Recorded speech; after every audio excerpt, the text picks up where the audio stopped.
Hi,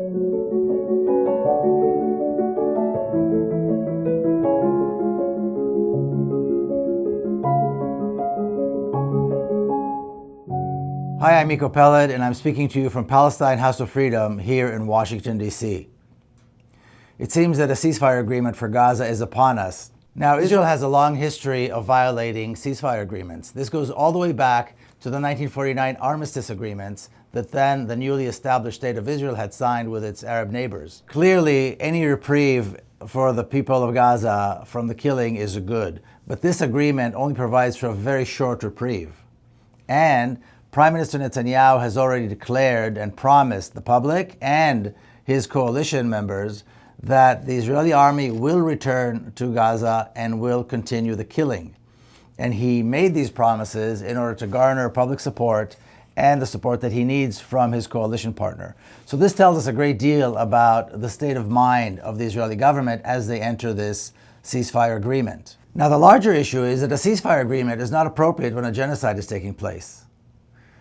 Unless this ceasefire agreement is the first step in an agreement that promises to end the genocide completely, it is irrelevant.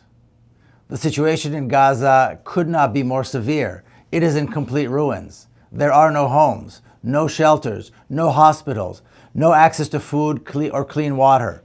There is no sanitation. There are carcasses rotting everywhere, and there's human waste everywhere. The situation in Gaza is such that it is not fit for humans to live there. However, this agreement does not deal with any of that. It does not help to repair any of that.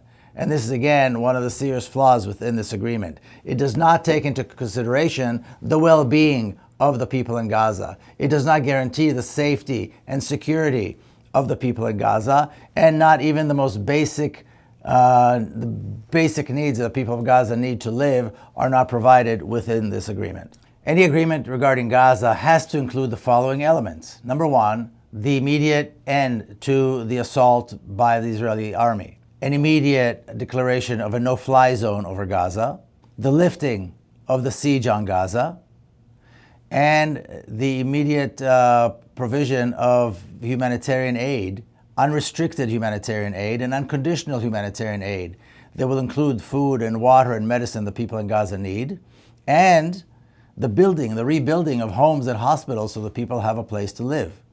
Without any of these, the agreement is completely flawed.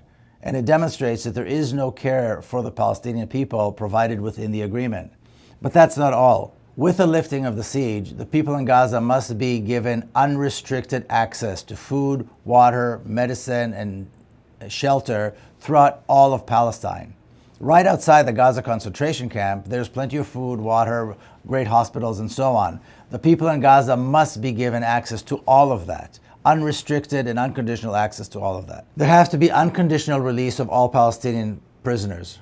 Currently, there are close to 20,000 Palestinians languishing in Israeli torture dungeons under completely inhumane and unacceptable conditions. They must be released. We have to take a look at what is happening in Gaza now and foresee the future.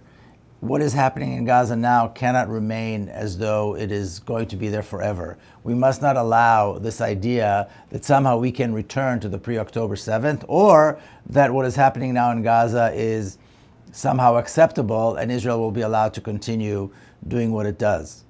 This has to be the beginning of a new era.